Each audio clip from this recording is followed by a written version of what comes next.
Hey everyone, welcome back to another episode of Thriving with Rachel and Dr. Lou.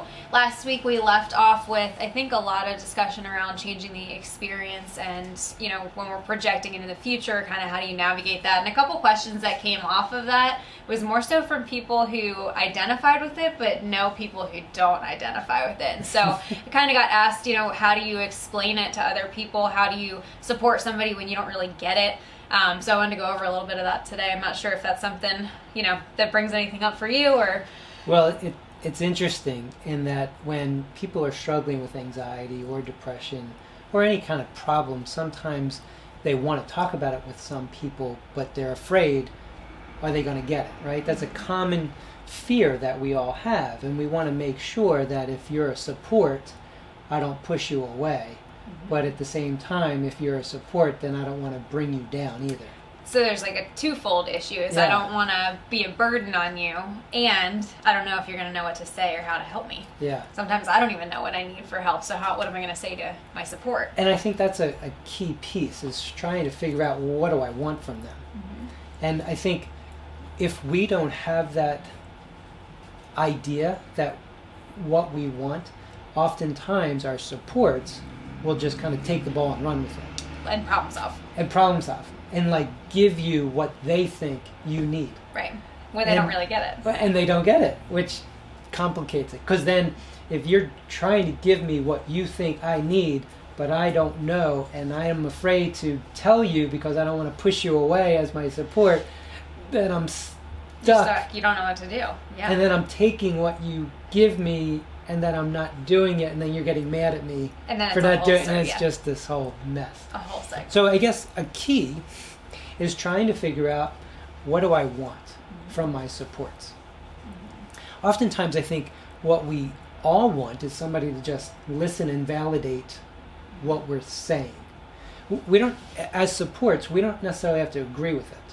We also don't have to get it, I think, is another piece to add, too. A lot of times we're like, well, I don't understand what you've been going through. Like, I've had some people say, suicidal thoughts or, not liking myself. Those are things that you don't really like to talk about with people because, they're going to be like, well, you have everything that you could need in your life. And, why, that's not like a dinner conversation. Why are you thinking that? Right. Doesn't matter. So I guess my point with that is that you don't need to get it. You don't need to understand, or you don't need to have been through it before. To your point that you brought up a second ago, sometimes it's just about validating that, that must suck to feel that way. That must be really uncomfortable. Not, I totally understand. Because maybe you don't. Yeah. First of all, but... Another key point, and you kind of just spelled that out, is the idea of accepting. Mm-hmm. Supports really need to just accept whatever it is you're telling us, and accept that that's your experience. Again, whether I agree with it, whether it makes sense to me, whether I do it or not, isn't the point. And then it goes back to what we originally said. What do you want from me as a supporter? What do I want from you as a support? If I just want you to validate and accept what I'm saying without judgment, then I need to be able to say that to you. And that's hard. I think if we're struggling, it's hard for us to say to our supports, hey, I just need you to listen and just validate what I'm saying and just accept what I'm saying without judging me for it. Without because maybe I'm here judging myself for it. Yeah, I think that's much. hard. How are you going to ask somebody else not to judge me when half the reason I don't want to talk to you is because I'm judging myself, so why wouldn't you judge me? Yeah. I think is a hard part of it. And I think that's a great point for supports to hear, that if you want to be a support, keep in mind, you're already judging you. Right. So if you want to be a support, I can't judge you too. Right. I'm not going to dump on you on top of what you're already doing. Right. And I think that's really tough. It's a tough conversation to have, and it's something that's often missing in a relationship where you want to support one another but don't really know how. And I think it's important to know who's a good support. And just because you're a spouse, a partner, a friend, doesn't automatically put you in the support category. Right. I'll often say, if you want your oil change, you're not going to go to Acme or Wegmans, right? You need to know where you're going for what. And for what kind of support. You know, like I have certain friends who, you know, don't really get things that I go through, but they're really fun people to talk to. And so they distract me no problem, you know, Yeah. and maybe that's what I need. Or maybe I need somebody who is more of a problem solver. So I have those people that I would just go to. Or maybe people who will just listen and they don't want to solve my problem. They validate. You know, so I think I also go to certain people for certain things. But you brought up a good point earlier about expressing yourself and just and what you need. And to that end, if you don't know what you need sometimes, that also can be really helpful to communicate. Saying, I'm struggling right now. I don't know how I need help, but I just want to put it out there. I want to put it on the table. And it can sound counterproductive sometimes because we're like, well, so I'm going to say that I'm struggling. I don't know how I need help. I don't want you to help me. I just want us to be in the same boat together. Like, why? And that's when the feeling like a burden comes in because you're like, why would I do that? Why would I, you know? But if you're surrounding yourself with other people who are probably easily seeing that you're struggling, saying it out loud can really kind of take that, the elephant out of the room, if you will. And it's just on the table. And so the person can feel involved and you can still feel supported and not alone without anything having to happen. You know, I think a lot of times when we think about support, we think about something has to happen. I have to change something, solve something. Sometimes it's just about not being alone. Yeah. You know, like you're going to be alone in your own struggle because it's your own thing. No one can take that from you. But to be able to express yourself and just say, I'm struggling, just to put it on the table. It can take the weight off of it sometimes. It can take the power away from it sometimes. And I think so often we're isolated in the experiences that we have that just saying it out loud can just give it a different connotation, you know, and again, take the power away from it so I don't feel that heaviness like I did maybe a few seconds before I talked about it.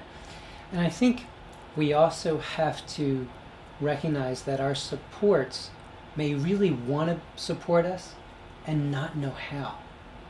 And that's okay, as long as they're willing to learn and work through it with us. You know, I think we have to have some grace on their end and recognize their intention. They want to be there for us. They actually do care for us, yet at the same time, they don't want us to hurt. And so if they come across as wanting to problem solve and tell us what to do, keep it in context. It comes from a good place. And I think over time, you know, if they don't make those adjustments, then we have to recognize, okay, maybe they're not the person we want to go to when we just want to feel validated. Right. But if I want a plan, that's who I go to. Like you were pointing out, you have certain friends for certain things, and that's important to figure out. And I think it takes some time for us to sit down with ourselves and actually think that through. You know, identifying who tends to give me what in my life. And trying to figure out what do I need in different situations. That takes some time to actually just sit and think about.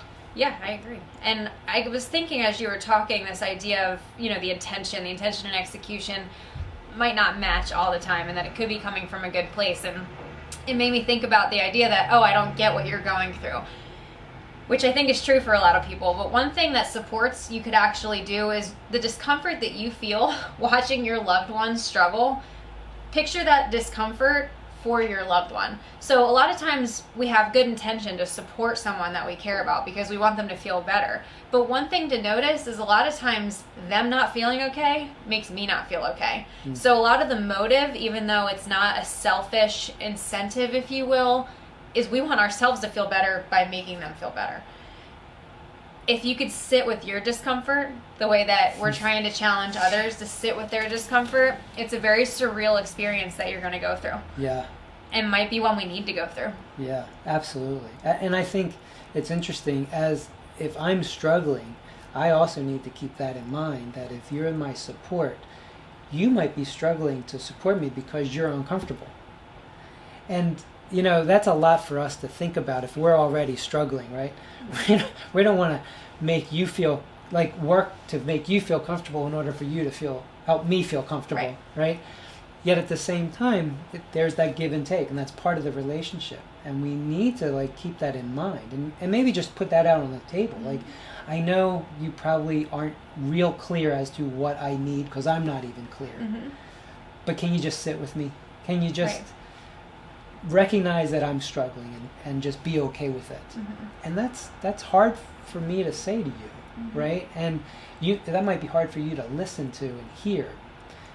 And it depends on the dynamic, right, in the relationship. If I'm always the one who's the fixer and flipping it, man, that just throws everything The whole off, dynamic right? is different. And I think that goes into thinking about, who do I need to go to when I'm struggling? And now, granted, that takes into account that we're thinking all the time and we're making all these plans. Life doesn't usually happen that way. It's usually I have something happen and then all of a sudden somebody walks into my life at that point and says, "What's wrong?" And you're like, I don't, You're nothing. The person? Yeah, I don't want to tell Target's cashier about all the things that happened today. Yeah, so it makes it a little bit different. And seeking that support from other people, I think, is just an innate instinct that most of us have.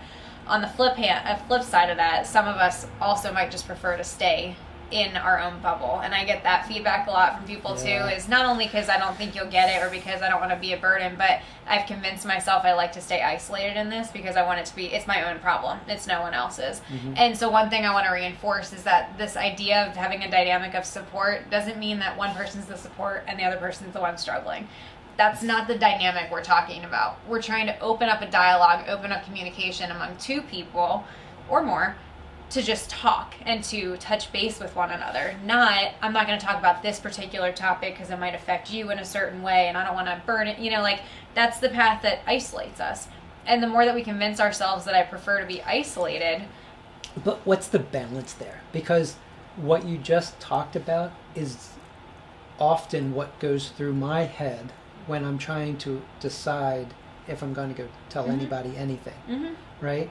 So how do you kind of siphon all of that out to finally get to a decision and say, okay, I'm going to go say this to this person or talk Well, I think to this there's person. two parts to it. One, you have to understand what support is. It's not me dumping on you.